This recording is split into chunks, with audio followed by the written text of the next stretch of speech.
So everyone has a plan until they get punched in the mouth. The poet Mike Tyson said that. So I guess the trick here is just to avoid getting punched in the mouth in the first place.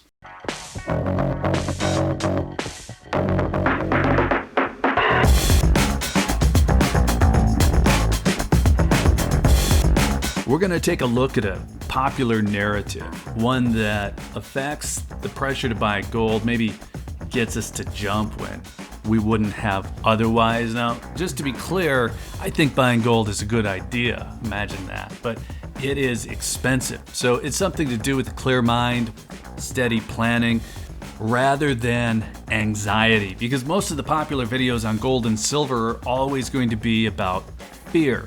It's unfortunate, but it's true. So what's this narrative, the fear narrative, you ask? Well, it's the big one. It's that the US dollar is about to collapse. The end is near. Now, it's been said so many times that it's almost become a battle cry. Just get your gold and silver before the dollar becomes worthless. And it's that second part that we need to take a look at, because the sentiment is usually paired with the idea that while the US dollar is on the verge of collapse, China's yuan is coming for it. It's right there to take over as the world's new reserve currency. That or some similar story is being used to legitimize this claim, giving a feasible reason for a feeling.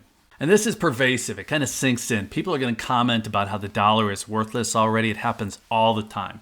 Cash is trash. And as we all know by now, if an idea is popular, there will always be content creators willing to champion it, telling us about how China or Russia just made some brilliant move and the US is that much closer to the end or on the brink of one collapse or another. But through all the jeers for the home team, through all the cheers for the away team, one thing kind of stands out as a problem. The Chinese economy is in worse shape than we are. Before we get back to it, if you're looking for precious metals, hit up SD Bullion. New customers even get gold and silver for spot. That's sdbullion.com/new. Prove it, you say. Well, let's start with the look as if we're trading currencies. Onshore, the yuan is trading at its worst level since 2007. It's one of the worst performing currencies in Asia this year. Now, if we were to look at it compared to the dollar, which is really what this is about, it's given up more than 6%. So I'm not going to try to give an in-depth analysis on China's economy here. I'm just honestly not able. But by all accounts, their post-pandemic recovery is not going well. And the expectation by analysts from major outlets is that the Chinese currency will continue to face additional selling pressure. So the yuan's facing consistent weakness against the US dollar with widening yield differentials. And if you wanted to find any information counter to that, you'd either have to look to YouTube to get these stories or a Chinese state-run outlet, both of which have their own reasons for telling stories. Now, that's my technical analysis of the situation. I won't get too deep here, but it's pretty straightforward.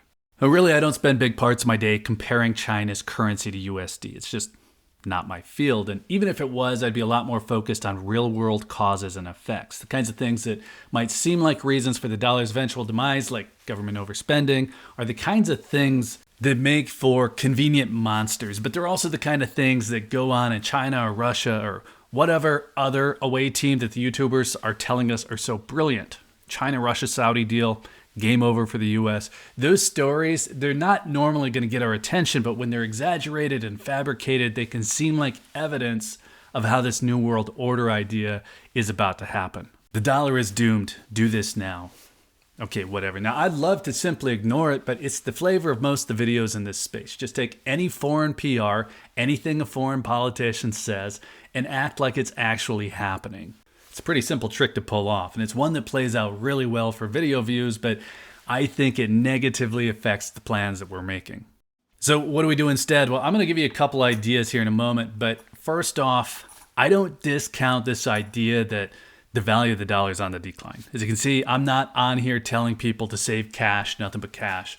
Gold is actually one way that I reduce my exposure to currency deflation. I've shown examples of salaries, of the cost of homes and vehicles. The dollar buys less and less over time. That's proven. The part that I throw a flag on is America's imminent collapse and China's imminent dominance. That part deserves a sniff test. That's a technical thing. If we really wanted to get technical, it's not even accurate to say that the dollar is on a continuous decline. Relative to other currencies, it's actually on a tear. That's just not a hill that I want to defend. And it's a little like saying that it's the nicest horse in the glue factory, but that still doesn't change the fact that it is outpacing any other currency. And the person telling you that cash is trash, well, they're not basing that off actual conditions. They're playing to popular opinions and feelings, using what they see as some kind of writing on the wall to push your buttons and get your clicks. So what would I do instead? Well, my thought on this is pretty simple. Buying gold should be based on actual risk. The value of the dollar deflates over time, that's a proven fact. And if you were looking at that like a slow decline, something that has proven to be the case, you might stack in a slow and steady model. For me, slow and steady was a 1/4 ounce American Gold Eagle per month. I did that for 8 years and I didn't miss a month. I also didn't go ham. I didn't go Leroy Jenkins because somebody was constantly pointing to Russia, to China, or Iran, or somebody else rattling a saber, or even just throwing up news anytime a local bank goes out of business. Don't let people push those buttons. The other side of that plan for me was that I didn't stop. I bought every month regardless of what was going on, and those 8 years were actually pretty slow in terms of news. You might say that that's kind of a boring time to be buying gold. I would say that it's actually the best. It really wasn't until last year that I started skipping months when prices spiked, and that was a simple case of hitting a running goal, where skipping a month wouldn't hurt. And skipping for me was preceded by me buying quite a bit more than I used to. So another way I could have gone about it would be to just buy less rather than skipping. But if you hit a goal, it should allow you the patience to decide what's best for you. It should definitely allow you the patience to ignore this weird China-Russia cheerleading going on. Now, if you've gotten this far in and you aren't really sure what I'm talking about when I say cheering for the away teams, well, great. I'm actually a little envious of you. You haven't fell far enough down the rabbit hole to run into this upside down information.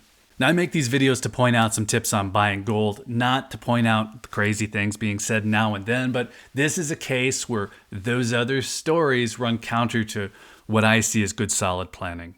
So let's switch to a different example, one that I don't think anyone can get away from right now. If we were to look at what's happening in Israel, well, that conflict spiked gold price 9% in 2 weeks, and the stories being pushed as that was happening were about global unrest, something Iran said, how we just got sucked into World War III. Run out, buy our gold and silver now before it's too late. Well, the price of gold is already coming down, but had we jumped, we would have paid $200 more per ounce of gold out of anxiety, out of believing what those people were telling us.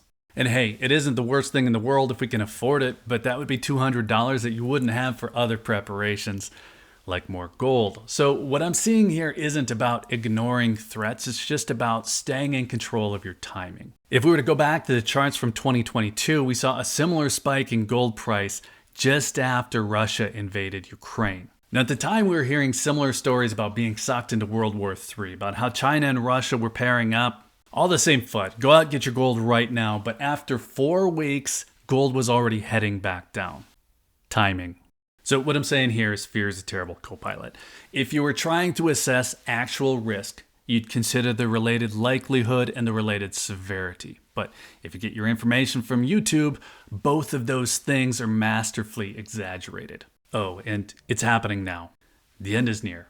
Okay, so back to China because that's how this started. I want to speed through a couple stats here. If the fact that the yuan is trading against the dollar at a 16-year low isn't enough, well, I would point to the foreign exchange reserves of central banks worldwide. This is actual data. And we can see that 60% of foreign exchange reserves are held in USD, 2.8% held in RMB. So 2.8% of the world's foreign exchange reserves are held in Chinese yuan. The reason central banks hold US treasuries is because they can be converted to cash on demand anytime. Chinese bond market, though, it's not much of a thing. One reason would be that if you wanted to sell one of those bonds, well, China's currency is worth what China says it's worth. The currency doesn't float like other major currencies, and that makes it a lot less attractive.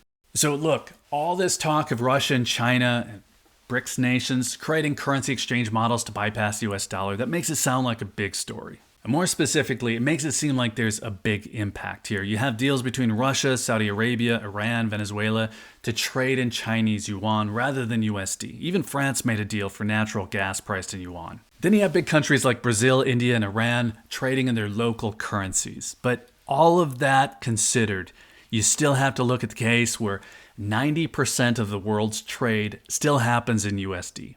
So take a look at all the bad things happening in the US with inflation or government spending or any economic factor that you can think of. Actually, we should be looking at all of them. And then we consider how that affects the US dollar's position. To do that, we could simply compare the dollar to the yuan. This is the law of one price. If the dollar's doing worse, the yuan's doing better in comparison. But like I mentioned earlier, the yuan's at a 16-year low versus the dollar. Kind of breaks up that narrative. So this is all something to consider when you see the stories of China or BRICS nations or whatever ushering in the dollar's demise. The end probably isn't as near as they say. If it was, it would have happened years ago. So let's call it good there. Let us know what you think. Whether the constant fear peddling nags you to buy more, messes with your plans, or if you see it for what it is. And maybe it's me. Maybe bringing facts to an opinion fight is just a really bad call. Let us know. And then while you're in the comments, be sure to hit that like button if you found any of this interesting. Be sure you're subscribed with notifications turned on if you'd like to see more on the topic. And if you're still here, thanks again for watching. I always appreciate your time. Take care.